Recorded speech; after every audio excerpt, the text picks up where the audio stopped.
The playoffs are here, and man, those first couple of games. Yeah. Instant popcorn-worthy action. Oh, yeah. Immediate excitement. We've got the lowdown on the Cavaliers versus Heat and the Warriors versus Rockets, those Game 1 clashes. Right. And we're not just here for the box scores, are we?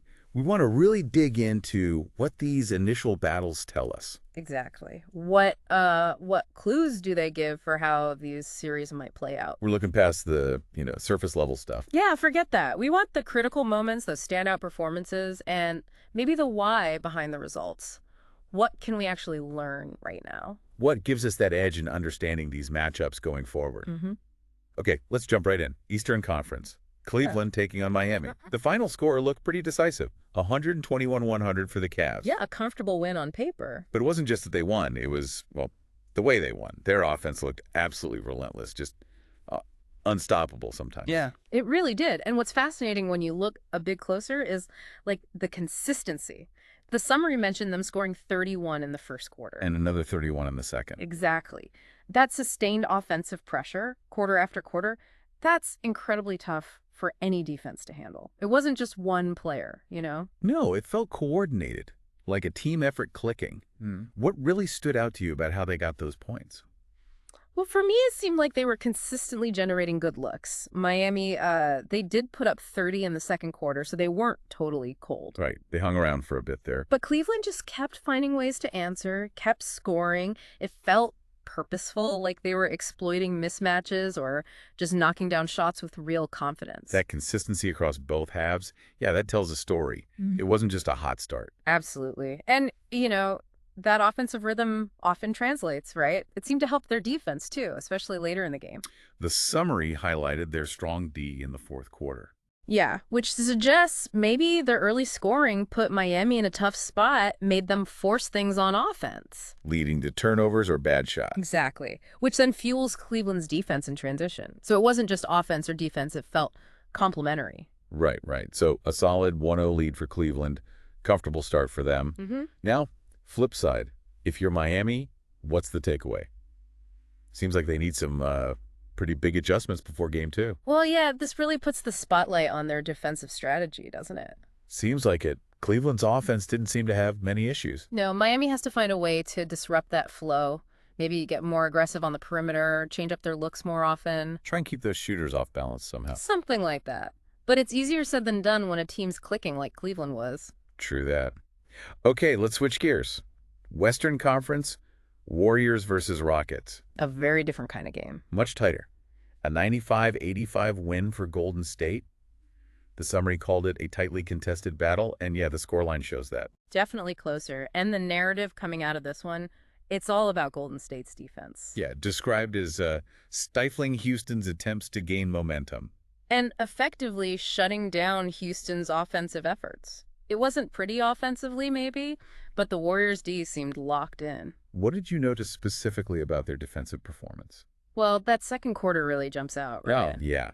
Golden State outscored Houston 29-13. That's a huge swing in a low-scoring game like this. Massive. It feels like that's where the Warriors really took control, and like you said, mostly through defense, they just seemed to clamp down. Anticipating passes, closing lanes, making everything difficult for Houston. Exactly. Houston, they showed some fight in the third quarter, tried to make a run. They did make it interesting for a bit. But that lead Golden State built, largely off that second quarter defensive stand, it proved just enough cushion. It really shows how, a dominant defensive stretch can just decide a close playoff game. No question. Defense wins championships, as they say. So another 1-0 series lead, this time for Golden State.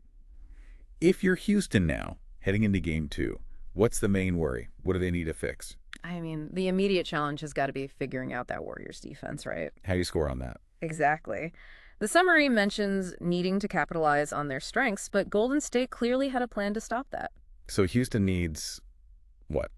Different plays, more creativity. Maybe different offensive sets, maybe try to get their stars in more one-on-one situations, find ways to get easier looks, perhaps in transition before the defense sets up. It's tough. Yeah, a real puzzle for them to solve. Okay, so let's zoom out a bit.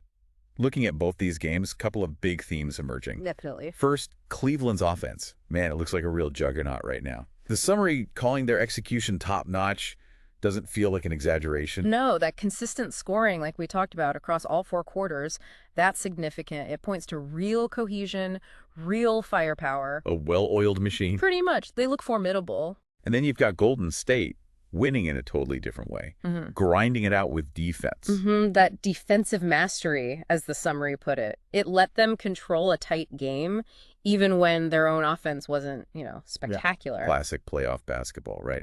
When shots aren't falling, the defense has to carry you. It's a proven formula, and what's really interesting is thinking about those contrasting styles. Yeah. You've got the offensive powerhouse in Cleveland, the defensive stalwarts in Golden State.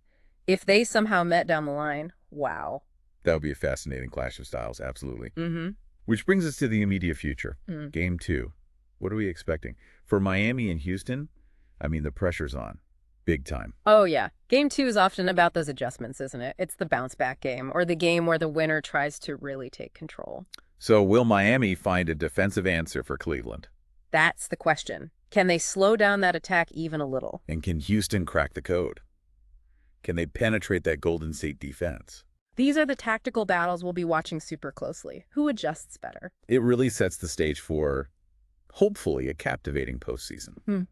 We've already seen 2 really different ways to win just in these first games. Yeah, it shows the variety we might see. High-scoring games, defensive grinds. And what really stands out is how these first games frame the narrative, right? Cleveland's offense, Golden State's defense, those are the stories now. Those are the storylines driving the conversation heading into Game 2. The pressure points are clear. Okay, so wrapping up this quick dive into the playoff openers, key takeaways. Cleveland's offense looked potent, unstoppable even, against Miami. While Golden State's defense was the difference maker, just suffocating Houston. Putting the pressure squarely on Miami and Houston to adapt, and fast.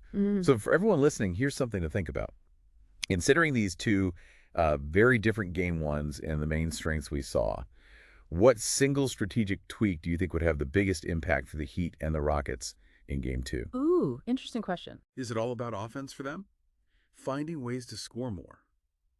Or is it about tightening up their own defense first to try and shift the momentum, something to really chew on before the next game's tip-off?